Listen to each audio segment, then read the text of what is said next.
ध्यान एक ऊर्जा उत्पन्न करने का माध्यम है और ऊर्जा का उत्पन्न होना बहुत सारे कारकों पर निर्भर करता है। उनमें से एक कारक वास्तु भी है और वास्तु का मूल आधार भूमि है, जमीन। जब किसी भूखंड को किसी सीमा में बांध दिया जाता है तब उसमें एक अलग तरह की ऊर्जा का प्रवाह होने लगता है। ये वास्तु का सिद्धांत है।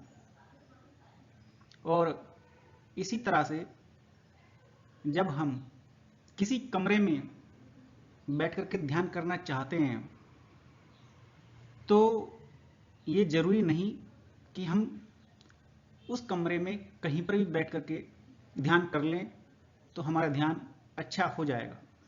ऐसा बिल्कुल भी सत्य नहीं है।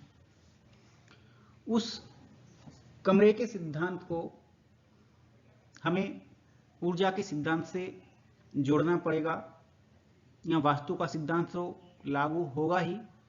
इसके अलावा भूमि में से कौन सी ऊर्जा किस स्थान पर कमरे के अंदर उत्पन्न हो रही है और वो कौन सा बिंदु है, आपके तन और मन को कौन सी ऊर्जा सूट करेगी, यह बहुत महत्वपूर्ण है ध्यान में। जिस प्रकार से प्लग और सॉकेट आपने बिजली में देखे होंगे प्रयोग होते हैं, जब इनका बराबर माप होता है कि 5 एम्पीयर का है तो 5 एम्पीयर का ही आपको प्लग और सॉकेट दोनों चाहिए। अगर 15 एम्पीयर का प्लग है तो 15 एम्पीयर का ही सॉकेट चाहिए। जब बराबर माप होगी तब एक विद्युत धारा समानांतर रूप से प्रवाहित होगी।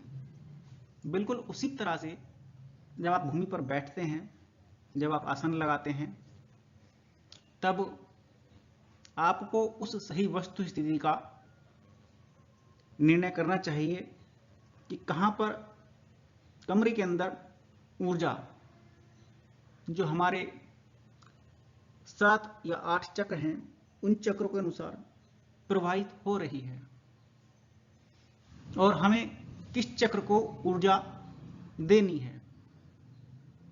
यदि आप किसी गलत चक्र पर बैठ गए तो आपकी ऊर्जा का कनेक्शन डिस्टर्ब हो जाएगा और आप ध्यान करने के उपरांत बीमार भी हो सकते हैं, आप रोगी भी हो सकते हैं। और इसके लिए एक विधान बतलाया गया है।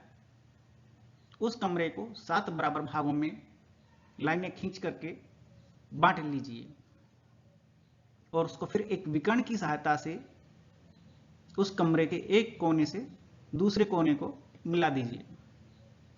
जो 7 बराबर लाइनें विकर्ण से कटेंगी, उस बिंदु पर ऊर्जा चक्र स्वतः ही भूमि से ऊर्जित हो रहे होंगे।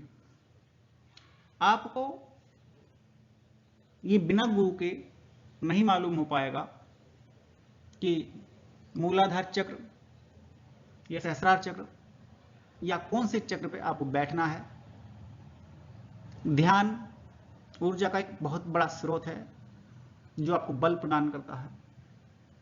ऐसी अवस्थाओं के लिए एक गुरु की और एक दिशा निर्देशक की अवश्य ही जरूरत पड़ती है।